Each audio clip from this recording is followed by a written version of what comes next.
Good morning and good afternoon. Welcome to the Mosaic and Rewiring America webinar on the Inflation Reduction Act.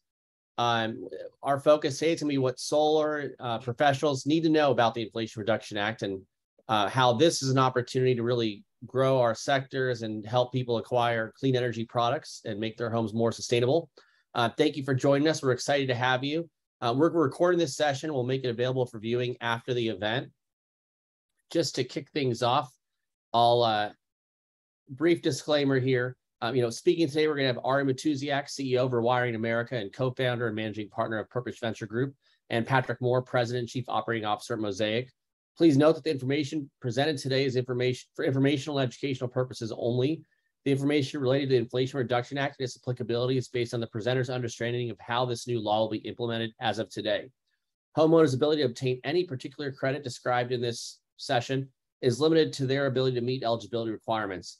None of the information provided constitutes legal, tax, or financial advice, and recording and pictures are strictly prohibited. So just want to make sure folks are aware. We're happy to answer questions later in this session as well as after the fact, but we're not providing tax or legal advice today. This is more informational only. And so to start, again, want to hand this off to Ari and Patrick. We have fantastic speakers. They're going to walk us through about 20 minutes of content. We'll have that Q&A. Please use the chat or Q&A function to ask questions of our panelists, and we'll be gathering those and feeding them to Ari and Patrick for this discussion. And then after the fact, too, we'll also send an FAQ document and see what else we can do to help folks learn what's in the new law. So thank you again. And Ari, I'll hand it off to you. Thanks, Sam. Thanks, Patrick. It's wonderful to be with all of you, and huge fans of Mosaic and the leadership role that you all play in this market. And really, today, as a marker of a next chapter in what's going on around the country, is a really important day, because it is all of you on this call are going to be critical in, frankly, fulfilling on the promise of the Inflation Reduction Act and meeting the potential that we collectively have to help American families save a bunch of money on their energy bills, but also to meet our climate goals as a country. So maybe why don't we dive in, and I'll walk through a few slides, hand it over to Patrick, and then we can open it up for questions, as Sam said. So the agenda for today is to walk you through the Inflation Reduction Act, and just in terms of the core elements and how to think about it as a package of incentives that are household facing, what it means for you all as the delivery system for the Inflation Reduction Act incentives. And as Patrick will talk about what Mosaic is doing to support all of you in that work. So first, I just want to kind of put a little bit of context around what the Inflation Reduction Act really is. For those of you who haven't been following the news at all, it is the largest piece of climate legislation that's been passed in the history of the country. It represents $369 billion of investment into the economy overall, but really focused on the American household and transitioning the American household from a fossil fuel-based footprint to an efficient electric, renewably powered based footprint. And the way that I like to think about it is that the Inflation Reduction Act has given every American household an electric bank account. Every single household in America has access to capital that they did not have access to before it was signed. And they have the ability to use that over a 10-year window, to access their bank account over a 10-year window to meet them where they are, to purchase appliances and machines, and to make investments in their homes that will ultimately save them money on their energy bills. At Rewiring America, we've done a bunch of analysis on this, and our view is that if you electrified everything in your home, the average American household would save $1,800 annually on their energy bills, which is a lot of money in a country where half of Americans don't even have $400 in emergency savings. So this is the Inflation Reduction Act is a very big deal as a way to structurally reduce the costs for American families at their kitchen tables, while also helping us to achieve our climate goals. But the issue here, and we'll get into it as we go forward in this deck, the issue is that while every American household now has an electric bank account, almost none of them know that they have it. And that's really where you all come in. So as we maybe to sort of outline the elements of the act, the way that I would think about it is in three sort of basic big buckets. One bucket comprises rebates that are point of sale rebates. The second are tax credits that can, for those who have tax appetite, that behave effectively in the market or will behave effectively in the market as a point of sale rebate through partners like Mosaic. And then the third is low cost financing, frankly, government guarantees that are going to pull down the price point of the finance cost of these installations. And as such, serve basically in self as another incentive or rebate to the homeowner because you're lowering that monthly payment. And so just to keep in mind, the Inflation Reduction Act is it's a 10-year program, which means that what I'm going to walk through in a second and what's on this slide, every single one of them, every single one of these incentives and these benefits are available to households for the next 10 years. They don't change in price. There's no more solar coaster. None of that stuff is going on. There's a lock-in here for a decade for people to access these dollars and use them at the moment in time that it makes sense for them. And the way to think about that then, and the way this policy was shaped and designed, is to be holistically, is to think holistically about how to electrify a household, so that over that 10-year window, a household, as machines break or as an opportunity comes up for a solar installation, as an example, that those moments in time are met with incentives to help make the cost come down and make the and to unlock the savings that happen on the operating side as a result. So just to walk through, you all are very familiar with the solar investment tax credit. That is now Section 25D of the bill for those keeping score at home. That is a 30% tax credit now, and it is locked in again for 10 years, and it applies retroactively to 2022 from the point of signature in the bill for solar, rooftop solar, for batteries, which is new, and for geothermal for those of you who are in that market. In addition, there is a 10-year extension of the energy efficiency home improvement federal tax credit at 25C, which is at 30% as well of a project cost. But inside of that, what's important to note is that there are some new features here. There's $2,000 that's available in a tax credit for heat pumps, which is the highest amount of capped tax credit in this program of all of the appliances that are eligible in it. And in addition, there is $600 in a tax credit for breaker boxes, some of that enabling infrastructure to help people go electric. On the EV side, there are the tax credits have been in a way sort of extended, but actually pretty significantly enhanced. So $7,500 for a new EV, depending on both on the household income, up to about $350,000 of household income, and a cap on the value of the car, $80,000 for that.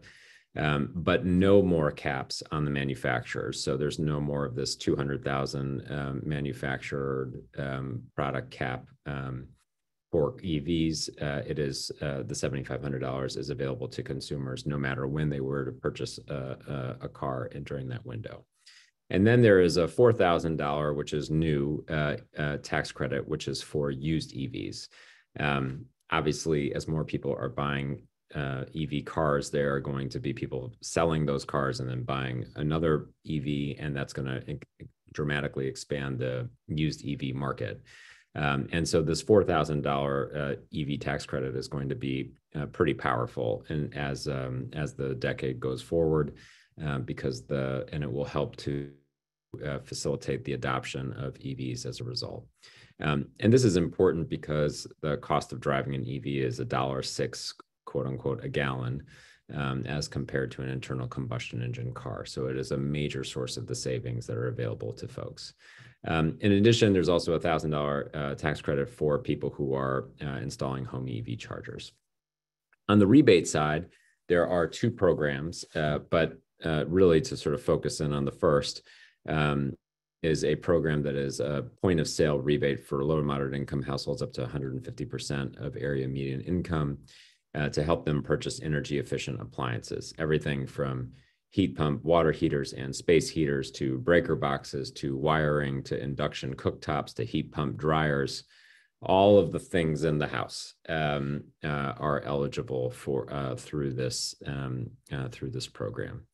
There is one that is more of a home energy performance program, which is this $4.3 billion for comprehensive energy retrofits. And then there is this significant amount of money that folks like Mosaic are going to leverage to deliver even greater value to their customers through programs like the Loan Program Office and the Greenhouse Gas Reduction Fund. The details of those, what offices those are out of and how those programs are structured, is less important than just to say that what they are effectively doing is creating government guarantees to expand the credit box in terms of the people who qualify for these programs, but also to bring down the underwriting and lending cost as a result, the financing cost. And inclusive of that in this is expressly money that is for rooftop solar for low-income folks. This is a lot. It is the biggest investment in climate, as I said, in the history of the country. It is also, because the tax credits, so much of this is through tax credits, it is also basically uncapped because it is really about how many people access their electric bank accounts. And that's an important idea for, I think, folks on this call to understand. There isn't some moment in time where after a certain amount of activity, the tax credits run out. They run for the full 10 years. And if every household in America that had access to the tax credits used them, that would be fine. So it really is a massive opportunity for the folks on this call. So let's maybe go forward a bit. I talked a little bit about this already, so don't need to spend much more time on it. But again, the solar ITC has been extended for solar. The 30% has been increased, is an increase and then extended over a 10-year window. The addition of storage and then the addition of geothermal, all of those retroactive to the beginning of this year. And there are some particularities in terms of the sizing of the storage system. Obviously, a homeowner has to have the tax liability, but the credits are good for the 10-year window. We can go forward. 25C sort of again mentioned these about the heat pump water heater and heat pumps, space heaters, but also for insulation for windows and doors and home energy audits.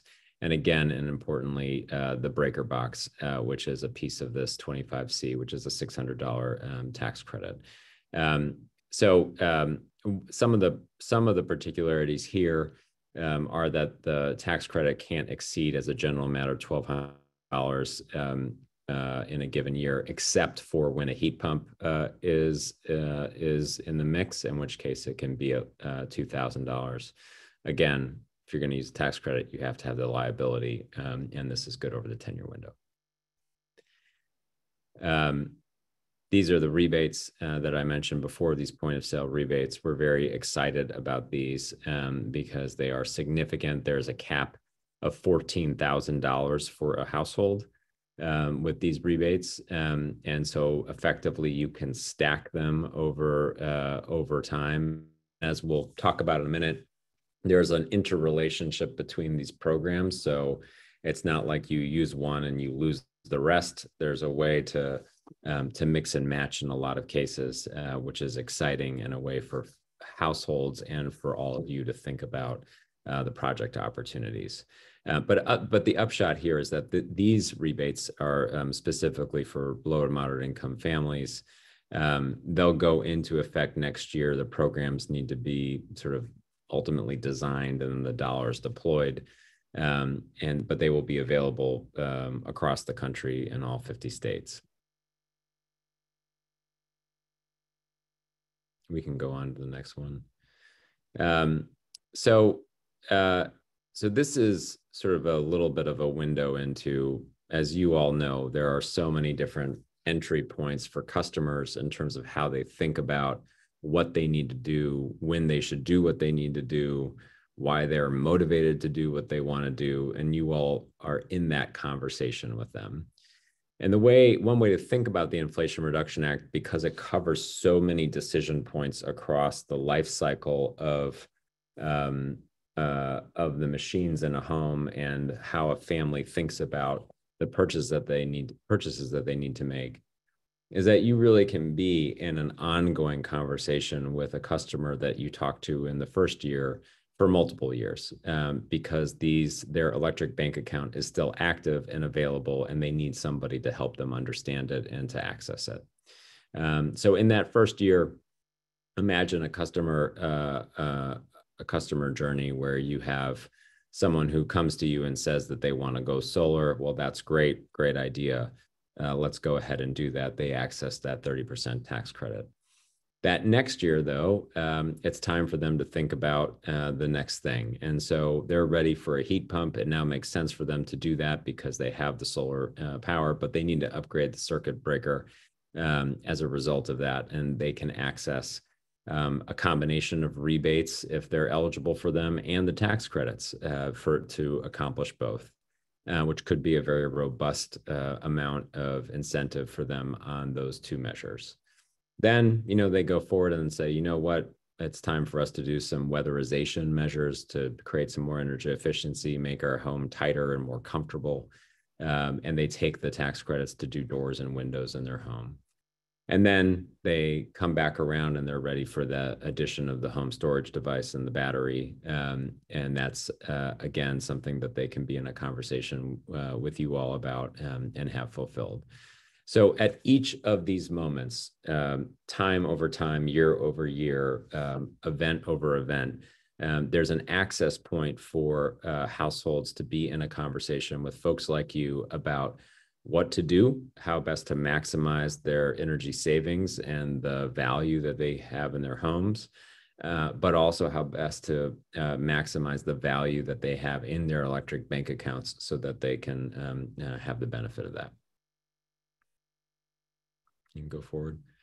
And so this is just an example. So meet Jessica. Hi, Jessica. She's a small business owner. She makes $200,000 a year. You can see that she's interested in, she has different motivations in terms of having a comfortable, environmentally friendly household for her family, but doesn't want to break the bank for that.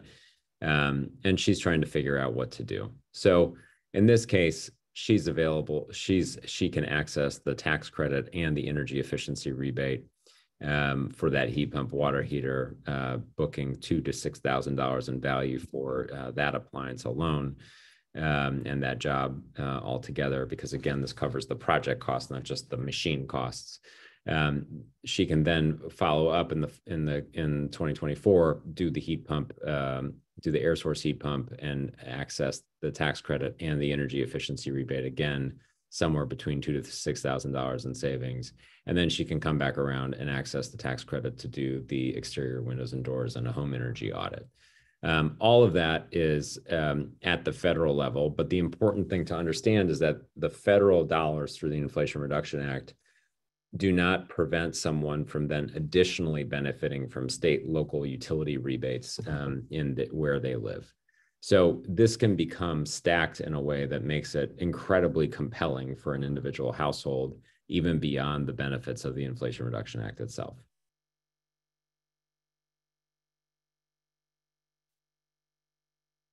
You can go forward.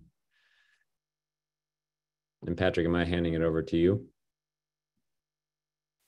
Yeah, why don't I'll jump in here, Ari. Thank you. And wanted to do a shout out to Rewiring America in the thought leadership that your organization has demonstrated, which really shaped a lot of this public policy and legislation and helped bring this to life. Now, the policymakers have kind of done their job. I think it is now up to the innovators. I'm really glad to see some of these questions coming in over the chat about what does this really mean? How do we make this work in the market?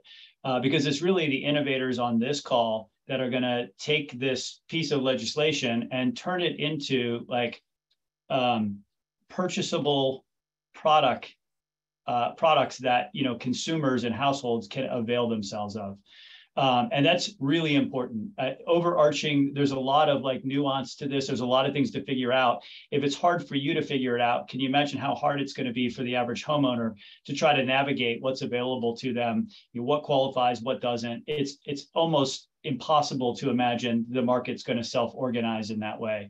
So we as an industry, I think as a solar industry, looking to drive the clean energy transformation and take advantage of the tailwinds created by this, I would think of sort of two things. There's some obvious benefits here in terms of the higher ticket sizes, the expanded opportunity with any given household, more new customers coming in. Two broad themes that I would invite people to think about, and then would love to maybe switch over to questions or maybe addressing some of the questions that have been submitted by the team. One is this idea of sort of product and service bundling. Right? Some of these credits and incentives, when you stack those up, you begin to realize that they are in excess of the cost of the equipment, right? The intention is that these become a subsidy for the service that's being provided, including the installation, right? This is an attempt to pull the industry in and make the industry partners, with this policy to go out and be able to market this out into the sort of the landscape, the residential landscape nationally. So thinking about how you're what opportunities you may have in your business to put together, again, purchasable bundles of products that take a lot of the complexity out of the decision for the customer. And allow them to avail themselves of this electronic bank account, but without needing to navigate all of that themselves, because you've sort of sorted out in many ways the types of energy efficiency or clean energy measures that will get them access to that electronic bank account. The other thing, and it's adjacent, but I think it's also important, is to understand that even in its nascency today, the electric vehicle industry is larger than on a purchased unit basis this year than the residential solar industry. More people will buy electric vehicles, despite the lack of supply, than will go solar this year, which is pretty remarkable given how much that's going to grow.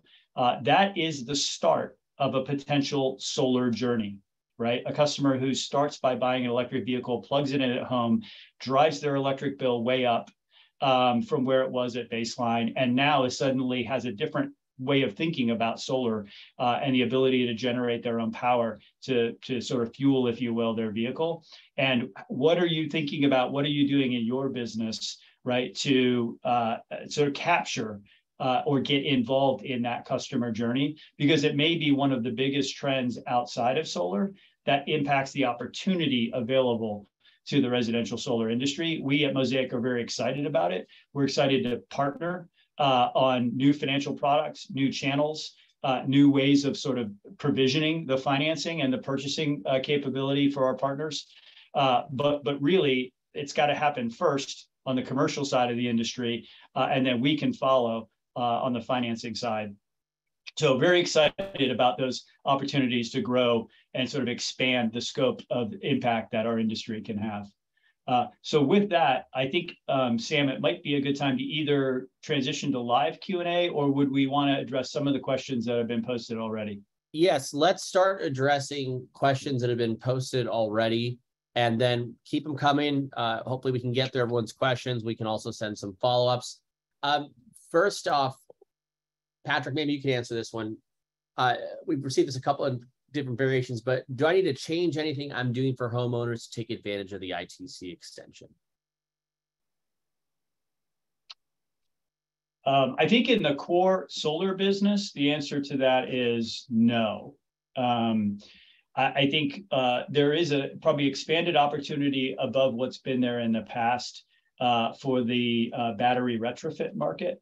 And then I think a number of our partners have begun to do some energy retrofit, some energy efficiency work associated with their solar installation.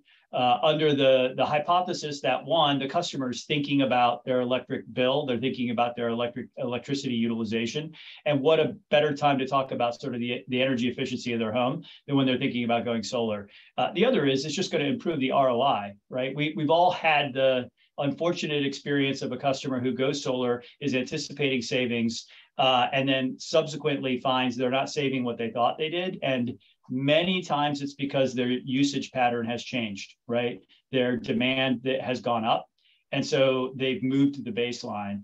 And by implementing energy efficiency measures at the same time that a customer is going solar, you sort of mitigate that dynamic where utilization can go up as the electricity is perceived to be free coming off of the rooftop. And so I do think that for those who are not in any way bundling or thinking about energy audits or energy efficiency measures, if you have that capability in your business to either sell or install or both, that's something that's really, I think, opened up by this by these new policies, is the ability to stack, as Ari was describing, some of these incentives and create an even greater benefit at the point of sale for the homeowner. And maybe Ari, can you discuss a little further on that stacking and combination of incentives, both, when you look at the solar, and can someone also get the EV tax credit or some of these other home improvement credits and rebates? Maybe we've had different variations of the same question on that, but can you maybe expand on it a little bit? Sure. The way that I would think about it is you have different tax credit programs for the different provisions. So and I won't go through the numbers because that's sort of irrelevant of the chapter numbers in the bill. But there's the EV tax credit. There is the solar storage and geothermal tax credit. Then there are the electrification tax credits and rebates. So let's take them in each at a time. The EV tax credit. Can you go? You can get that access to that credit in a given year. So you can go out and buy a car if you'd like to do that, but you can't apply. You have to, if you want to use the tax credit again for the car, you got to do it in a subsequent year. You can do the solar tax credit, the 30% tax credit, the ITC tax credit, and you can access the 30% for the solar. But if you want another 30% for the battery, well, then you push that into a following year, because the tax credit renews every single year that someone has tax liability. Similarly, with the electrification tax credits, same idea. I can get a heat pump water heater in 1 year. I've maxed out my tax credit for that. And then the subsequent year, I can get a heat pump, an air source heat pump. Then I can go get a breaker box and I can get some doors and windows. I can sort of stack this out over time. So now let's sort of put them together. If I'm eligible for rebates and tax credits, both for the electrification improvements, I can put those together, actually. If I want to get a tax credit for an electrification appliance and for do solar, I can do that, actually, so long as I have sufficient tax appetite. So you can start to bundle the things across the categories in a given year. You can't stack the same thing in a given year using the same tax credit, if that makes sense. So, for example, I can choose to get an EV this year or next year, take advantage of this new credit, and then the year after want to use the EV credit again if my wife wants to get a car. We would just separate it in the 2 different years, but I could add solar panels in any one of those years and combine it with that EV credit, right? That's right. A little deeper in the weeds on this. When do these credits start? When can I start taking advantage of it? When does the 30% for the solar ITC start? What about the EV credits? And what about all these different rebates you mentioned? Yes. Yes. Is that all the same answer? Yes. So the answer with the ITC for rooftop solar, battery, geothermal, or storage geothermal, that is retroactive back to the beginning of this calendar year. EV tax credits sort of begin in the subsequent year. And then the tax credits for things like the heat pumps, et cetera, those are on a go forward basis, and the programs will be unveiled in the next calendar year. So the way that this is going to play out a bit is that, and it's logical, because and we can, obviously we've got sort of more detailed materials and answers to your question. I know the Mosaic team has put some of this together for everybody here. But if you just sort of process it in a logical way, the federal government did a bunch of new things and they extended things that already existed. So the things that they've extended that already existed, well, then you're just able to access, the program has just been continued, but it's been enhanced. For something that is new or significantly changed, it's not going to be available yet until January of 2023. So that's the simple way to think about it. And obviously, there's like a little bit of a decoder ring aspect to all of this. But the shorthand of it is that everything is going to be online by 2023, where the rooftop solar ITC is available now. I just want to clarify one point, Ari. In the chat, there was a question of solar and batteries. I guess folks might have interpreted you saying they can't be combined in the same year, but technically you can do how the credit works. You've always been able to combine solar and battery on projects. Yes. Now what you can do is, if you had added your solar panels 3 years ago and you decide to add a standalone battery, you can get that battery now. Yes, that's right. Okay. Thank you for clarifying that, but yes, that's right. And can you talk a little bit about the Made in America requirements? And there's been a lot of talk about just across the board, I know on the EV side, but also on solar, and people have been reading and asking questions about the 10% credit for those made in the USA domestic content. Yeah. So there are these sort of like adders, as it were, for domestic content, et cetera. And I think ultimately the way that I would think about it is that platforms like this is why it's so important to have a partner like Mosaic, because these are the kinds of things that help to get that get sort of machined out, as opposed to having to be slide ruled out on a case by case basis. On a more macro level, what I would say is that there's been a lot of chatter about the EVs in particular, and I know that might be like somewhat less relevant to the folks on this call, except that I would imagine that you all get these questions all the time from your customers, because they're trying to think holistically about what to do and when to do what they want to do. So one of the aspects of the deal was to ensure that there was effectively, and this is I think a theme actually of this policy, is to pull back into the United States the making of the stuff, so that we own our supply chain, because the Inflation Reduction Act is really also an energy security policy.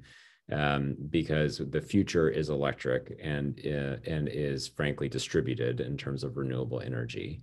But if we're going to not be dependent on foreign powers and not have the kind of volatility in the supply chain and in the energy markets that we've experienced as a result of Putin's illegal invasion of Ukraine, as a for instance, well, then you have to make your stuff here. And that so a lot of what is going on in the Inflation Reduction Act is tying the value to the consumer to inducing the manufacturer to build in America and to source in America.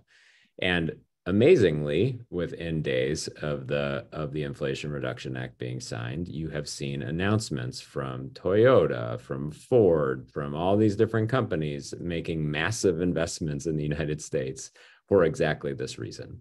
So, so this is sort of actually, I think, one of the really exciting things about this is that we're going to spend hundreds of billions of dollars to enable households to save hundreds of billions of dollars a year collectively on their energy bills. But what we're also going to do is own our energy supply chain as America, which we should all be excited about. Patrick, this one's for you. So if someone sold to a customer solar in April, are they still going to have the 26% credit apply, or would the 30% credit apply when they're filing their taxes next year?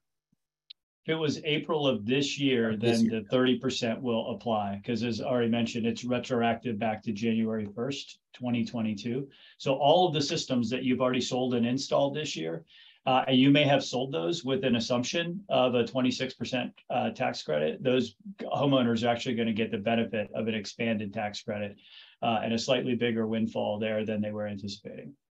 And what happens to those homeowners who, I think a few folks have asked this variation of, they've had customers who can maybe take advantage of some of the credit, not all the credit, their tax liability ranges. Can you talk a little bit about that carry forward in the nature of the tax credit?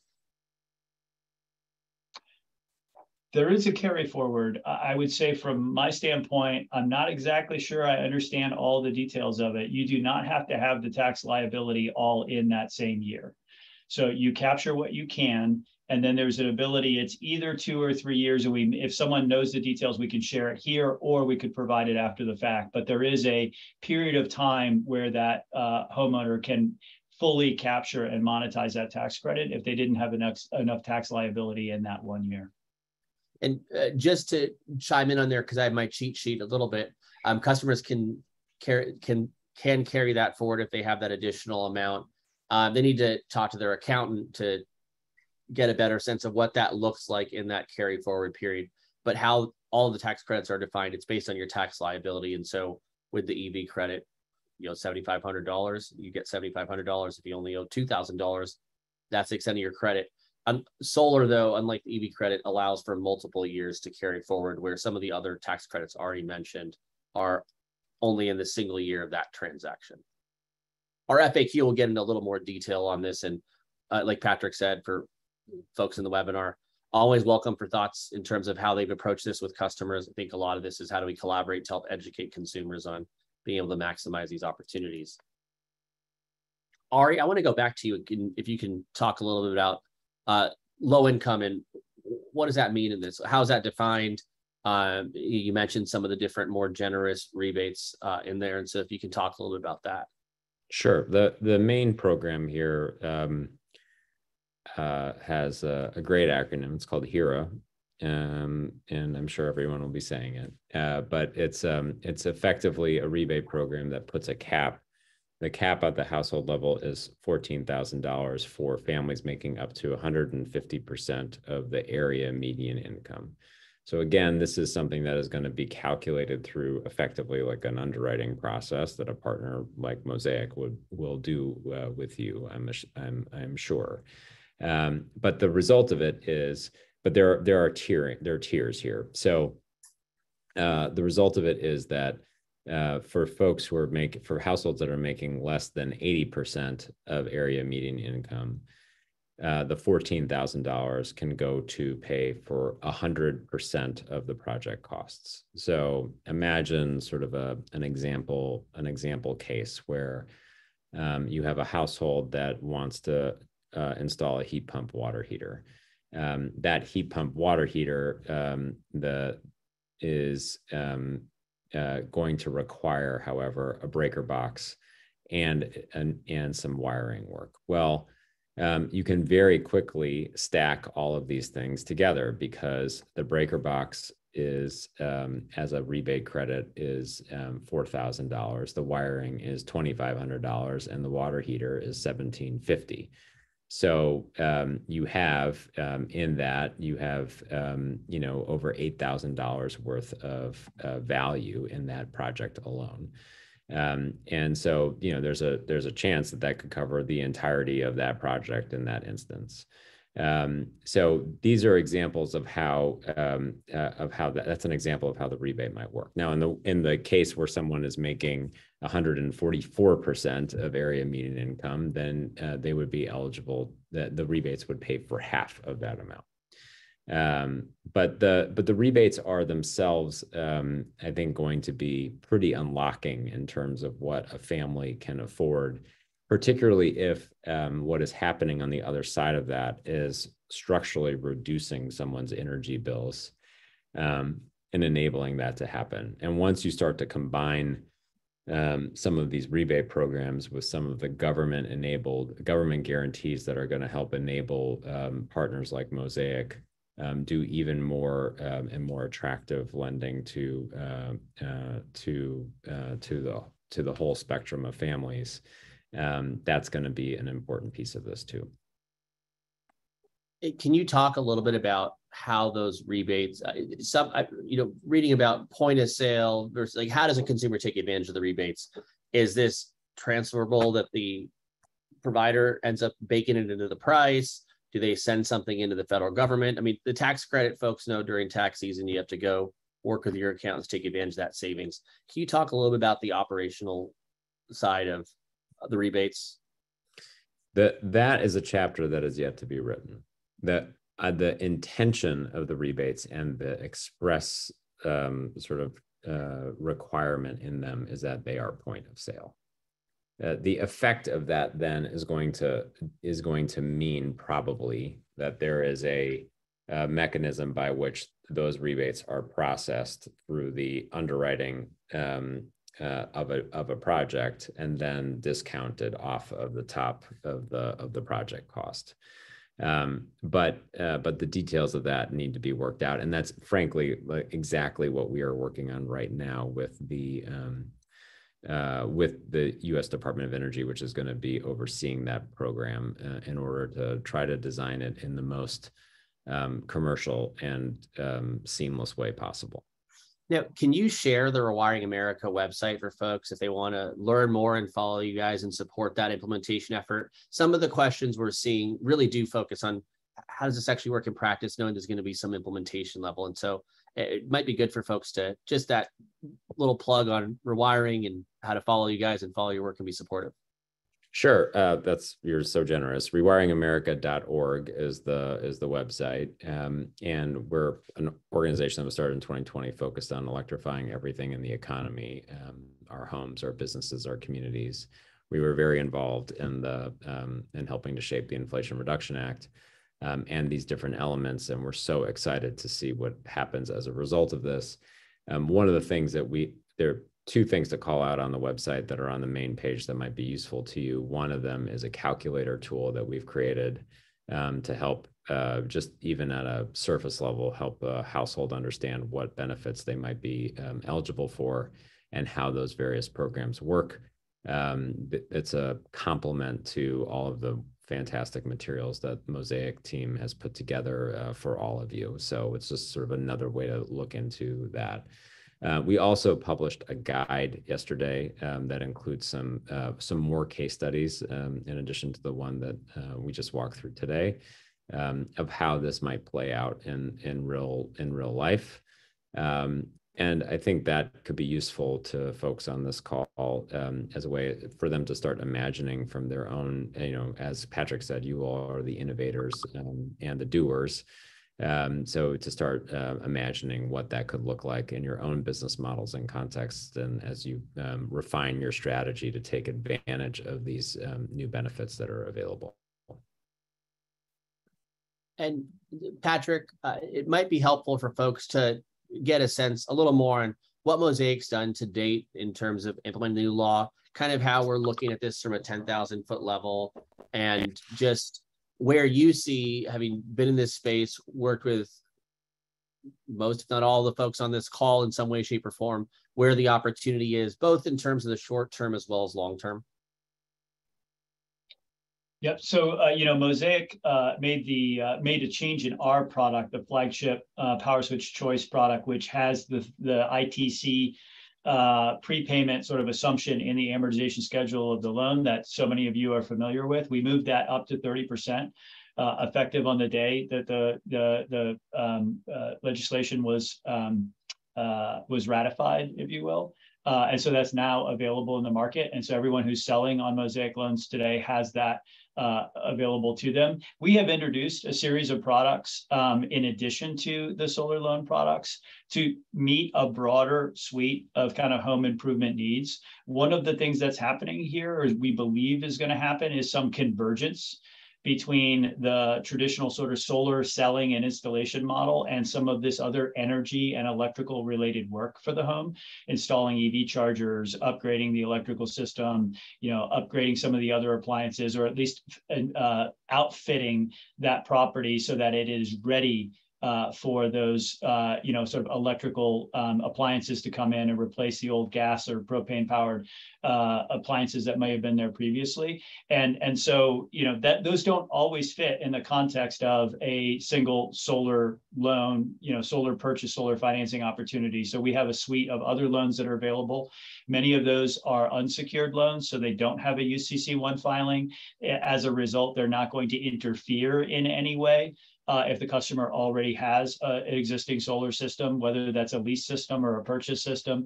And it's just a way for them to avail themselves of that capital need at the point of sale, against which there can be a significant offset, as Ari has highlighted, in the purchases here. So, I think we very much encourage this idea of bundling together a number of different measures that can be implemented as sort of a single project from the mindset, like a single purchase decision and a single project from the mindset of that homeowner.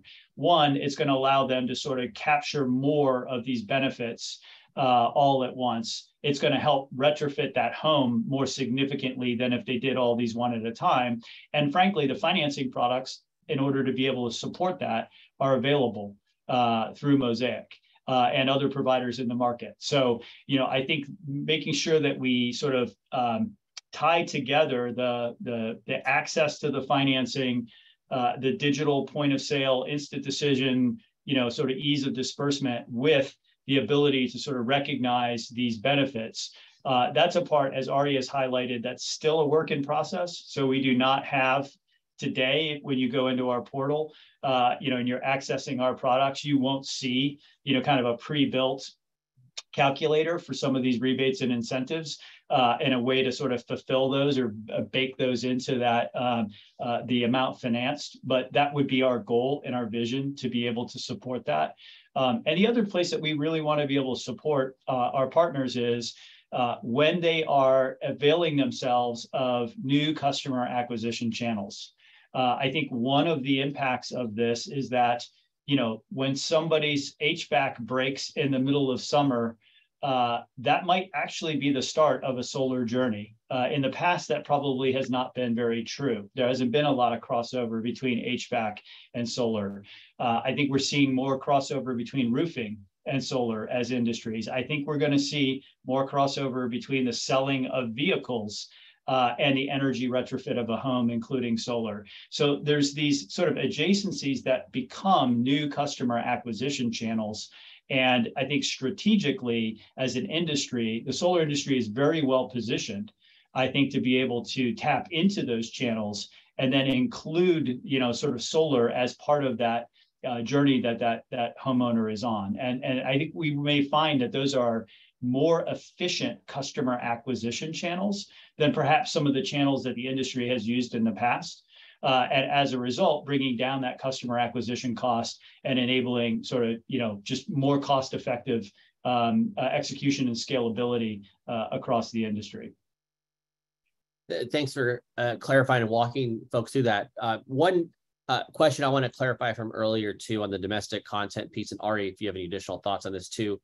When it comes to the Section 25D credit, the domestic content provisions don't currently apply to that, at least in terms of how the law is written. That the domestic content and the low income adders that Ari mentioned, those are for the Section 48 credit. I don't know, Ari, if there's anything else you want to clarify on that for folks, because there is a lot of attention on low income adders and just some of the provisions in the bill, as well as domestic content, since the bill does do a lot to reshore manufacturing in the US. Yeah, I think the key is in these sort of mainline programs, 25D, which is the solar, ITC, now storage and geothermal as well. 25C, which is effectively, I think about it as like the heat pump and breaker box tax credit. Um, uh, they're just designed to push incentives to households to help them buy the things that help them go electric. Then there are other parts of the bill that are really designed to create additional stacking incentives depending on sourcing and depending on low income as an example. But in large measure, what we're doing to incent the onshoring of the manufacturing of solar is actually through something called the Defense Production Act, which is making putting a thumb on the scale and saying it's a national security issue that we actually manufacture these things here in the United States. And then the big place where it shows up on a consumer facing side with respect to domestic content is the way that the EV tax credits were written. And that has to do with, think about it as basically like the battery content or the mineral content.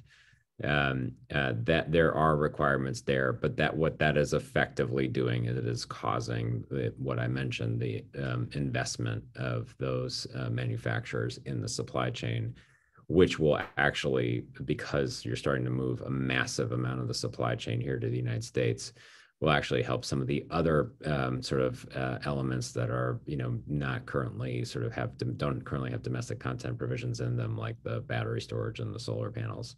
Will help with that too. Just because, the way I think about it is you're basically taking the electrification supply chain and you're bringing it into the United States. So I've got two questions. I think the first one's a fairly quick one, and then we'll wrap up. If folks want to continue to add questions in the chat, we'll have a follow-up document with some of these different questions. It can get a little more technical. First, can the next, this is a 10-year bill that you mentioned earlier. Can the next president just come in and just say, we're not doing this anymore? What happens when Congress changes or things like that? If you can just briefly kind of explain how solid these provisions are over the next decade as folks are planning out. Yeah. I guess I should say that my view of what can happen in politics has been, has been affected over the last years, but just because of how dynamic everything has been. But so sure, anything can happen in some sense. Laws can be changed, but the odds of that are vanishingly small. And really, maybe this is sort of a way to tie it back to the beginning of the story. It really sort of sits on all of our shoulders to make that so, because effectively what has been done is this electric bank account has been provided to every American household. It's access to dollars for them to buy things that will save them dollars month over month, year over year. That's pretty compelling. And as a general matter, Americans don't like to give back money they've been given. I don't think anybody does, frankly. And politicians generally don't like to take money away from people that were just given money. So I think the likelihood of this is vanishingly small. And I would just recall, since you all have been on the solar coaster for a very long time, I would just recall the fact, just think in your own experience, how many times the solar ITC was going to be canceled. And then think about how many times it was canceled. There was usually some kind of Hail Mary deal that was done to like give you another lease on life with the ITC, and then you didn't know and all the rest.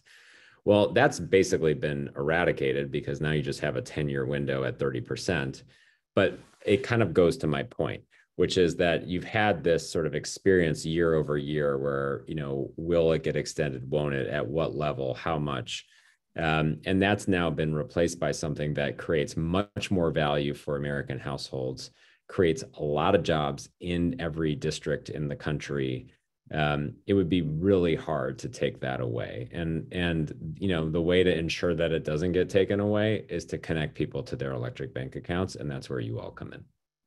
And just on that note, because you mentioned the solar coaster, there was a question on NEM 3.0 in California.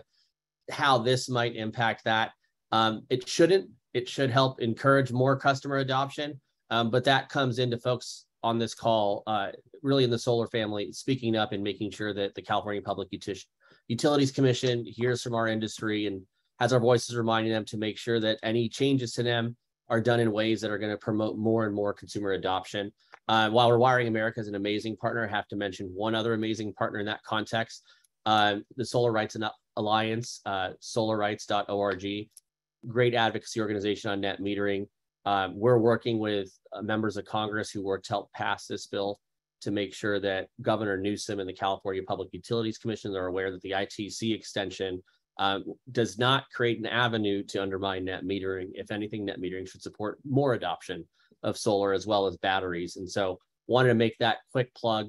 And also with that, want to thank Ari for joining and taking some time today to answer these questions. Also to thank the Rewiring America team and Purpose Venture Group for all their help in terms of assessing and analyzing the bill. Want to also thank Patrick for taking time to answer questions here as well and talking a little bit about what we're doing here at Mosaic. And thank you, folks. We'll send an FAQ out as well as answer some of these additional items. Appreciate the questions. Keep them coming in. I think this is the start of a collaborative effort to really figure out how we can help more and more customers, more and more Americans take advantage of these great programs. So have a great day, everyone.